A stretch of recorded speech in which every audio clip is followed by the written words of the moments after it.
आज मुझे सभी प्रदेशवासियों से माफी मांगनी है। कुछ तो कमियां रही होगी जिसकी वजह से इतना नुकसान हिमाचल प्रदेश में। मैं किसी के ऊपर कोई उंगलियां नहीं उठाना चाहता। आने वाले समय में कुछ कड़े और मजबूत कदम लेना चाहते हैं। एक्ट ऑफ गॉड कहकर जो है हम अपना पल्ला नहीं झाड़ सकते। इसलिए हम आने वाले समय में अपने विभाग में कुछ कड़वे और मजबूत कदम लेने जा रहे हैं। फोर लेनिंग से जो नुकसान प्रदेश को हुआ है, इस पे भी हमें आत्मचिंतन करने की आवश्यकता है।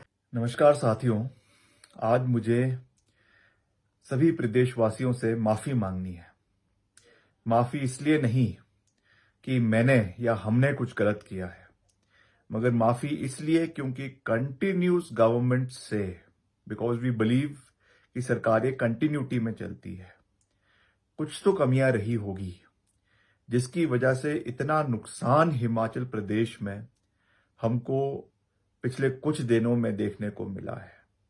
मैं किसी के ऊपर कोई उंगलियां नहीं उठाना चाहता, मैं किसी के ऊपर कोई टिक्का टिप्पणी नहीं करना चाहता, मगर जब तक हम पश्चाताप नहीं करेंगे, ह्यूमैनिटी के रूप में पश्चाताप नहीं करेंगे, इंट्रोस्पेक्शन नहीं करेंगे, आत्मचिंतन नहीं करेंगे, तब तक हम भविष्य का रास्ता नहीं अपना सकते हैं। मैं आज आपसे ये विनम्र निवेदन भी करना चाहता हूं और आपको ये बताना भी चाहता हूं कि हम आने वाले समय में कुछ कड़े और मजबूत कदम लेना चाहते हैं ताकि हम अपने एनवायरनमेंट को सेफगार्ड करें, अपने पर्यटन को सेफगार्ड करने के लिए, और खास रूप से जो सड़कों का नुकसान हुआ है, जिस तरीके से हमने ग्राउंड जीरो पर जाकर जगह जगह पर प्रदेश में, चाहे कुल्लू मनाली है, चाहे सिरमौर है, चाहे शिमला का रोडू रामपुर है, जुब्बल कोटखाई है, कुमारसन है, वहां पे जाके देखा जो कलवट, जो नाले और जो नालियां बंद हो गई थी सड़कों की, जिसकी वजह से बगीचे के बगीचे नीचे आ गए, ये हमारे लिए बहुत दुखदाई है। इसलिए हम आने वाले समय में अपने विभाग में कुछ कड़वे और मजबूत कदम लेने जा रहे हैं।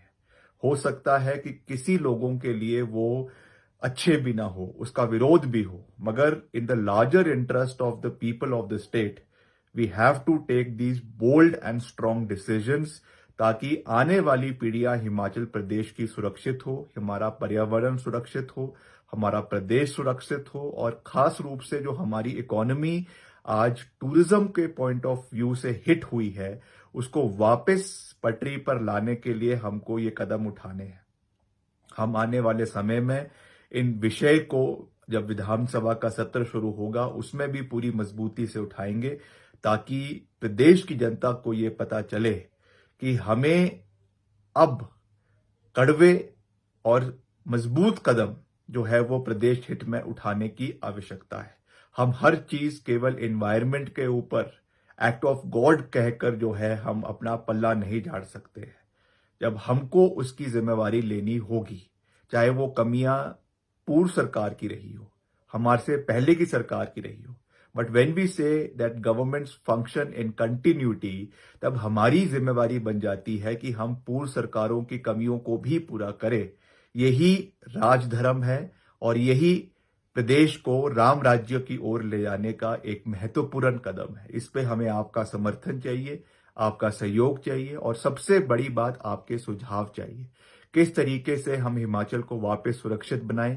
फोर लेनिंग से जो नुकसान प्रदेश को हुआ है, इस पे भी हमें आत्मचिंतन करने की आवश्यकता है, और इसमें भी नई टेक्नोलॉजीज, नई टेक्निक्स, टनलिंग की हमको लाने की आवश्यकता है, ताकि जिस तरीके से वर्टिकल कटिंग कई जगहों पे हुई है, हर साल जब भी बारिश होती है मलबा गिर जाता है और सड़कें बंद हो जाती है, इन चीजों से हमको बाहर निकलने की आवश्यकता है।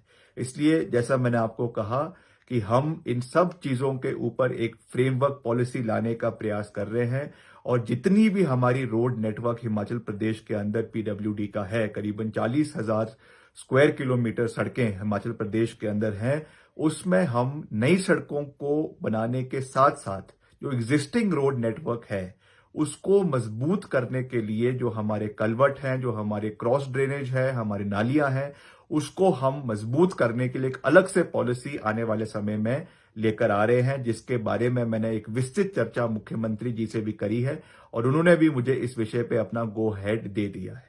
इसलिए मैं आप सबसे ये निवेदन करूंगा कि आप अपने सुझाव हमें इस विषय पर समय समय के ऊपर देते रहें। आपका बहुत बहुत धन्यवाद। जय हिंद, जय हिमाचल।